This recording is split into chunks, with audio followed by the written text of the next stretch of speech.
አንድ ያነበብኩትን እውነተኛ ታሪክ ላጋራችሁ። ክስተቱ እውነተኛ ነው።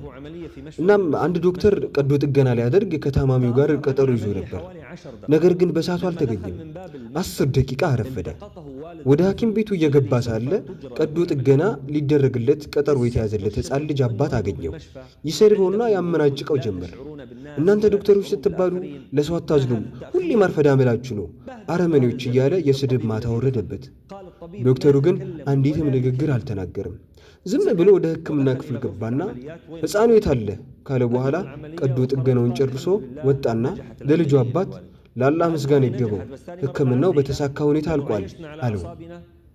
አባትየውም ድጋሚ ዛሬ የሠራኸውን እንዳትደግም፣ በጣም አስጨንቀህን ነበር፣ የሰው ነፍስ ደግሞ መጫወቻ አይደለም አለው። ዶክተሩ አሁንም ምንም ሳይናገር ከሐኪም ቤቱ ወጣ። እዚያም አባትየው ከዶክተሩ ረዳቶች ለአንዷ ይህ ዶክተር በጣም ኩራተኛ ነው፣ ቢያንስ መልስ አይሰጥም አላት። እሷም ይህ ዶክተር ልጁ አሁን ነው የሞተው፣ እኛም ሐኪም ቤት አስከፊ ሁኔታ ላይ ያለ አንድ ሕፃን አለ፣ ግዴታ በቦታው ተገኝተህ ልጁን ማከም አለብህ ብለነው የራሱን ልጅ ከመቅበሩ በፊት ነው ያንተን ልጅ ሊያክም የመጣው፣ አሁን ቀጥታ ወደ ልጁ ቀብር መሄዱ ነው አለች። አባትየው ይህንን አላሰበም ነበር። ወንድሜ ራስህን በሰውየው ቦታ አድርገህ አስበውና ለሰውየው ዑዝር ፈልግለት፣ በጥሩ መንገድ ተረዳው። ነገር ግን እኛ በመጥፎ መጠርጠር ላይ የተካነነን ሰዎችን መረዳት አለብን። ሰዎችን መረዳት ራሱን የቻለ ጥበብ ነው። ረሱል ሰለላሁ ዐለይሂ ወሰለም እንዲህ ይላሉ፣ ሙእሚኖች በመዋደድና በመተዛዘን ልክ እንደ አንድ ሰውነት ናቸው።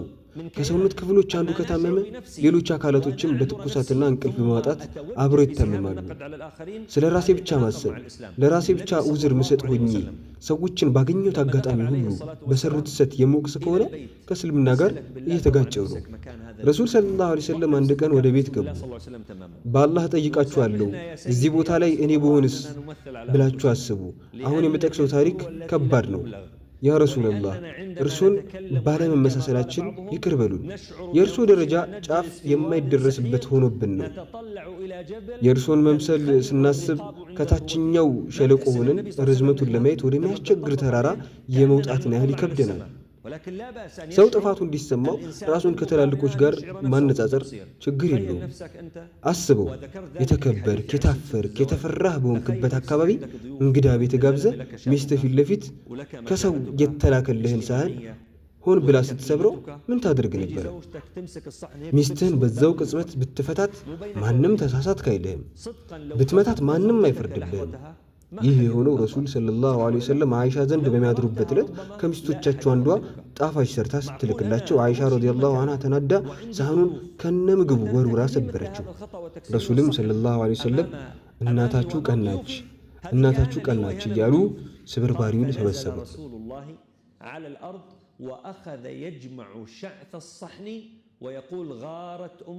ምን ማለት ነው? አይሻ ረዲየላሁ ዐንሃ ይህንን ነገር እንድትሰራ ያደረጋት ቅናት ነው። ስለዚህ ስሜታዊ የሆና ነው ይህን ያደረገችው ማለት ነው። ረሱል ሰለላሁ ዐለይሂ ወሰለም ለሰዎች እንዴት ዑዝር መስጠት እንዳለብን እያስተማሩ ነው።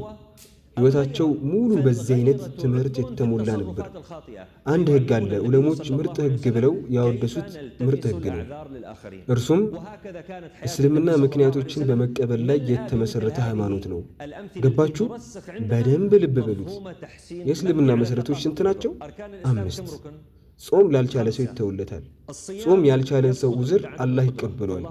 ዘካም በዑዝር ምክንያት ሊቀር ይችላል። ሐጅም መጓጓዣና ቀለብ የሌለውን ሰው አላህ ዑዝሩን ይቀበለዋል። ወደ እስልምና የሚገባ ሰውም ዱዳ ከሆነና ሻሃደተይን ማለት ማይችል ከሆነ ችግር የለውም። ስትሰግድ የቂብላን አቅጣጫ ካላወቅ ዑዝር አለ። ውዱ ግዴታ ነው። ያልቻለ ግን ተየሙም ያደርጋል። ማንኛውም የእስልምና ሕግ ላይ ዑዝር ተቀባይነት አለው። ይህ የሚያስተምረን ምክንያታዊ መሆን እንዳለብን ነው።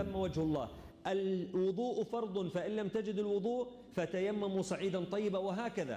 لا تجد قاعدة في الدين إلا وتجد الله يقبل عذرا لك لو قصرت بها.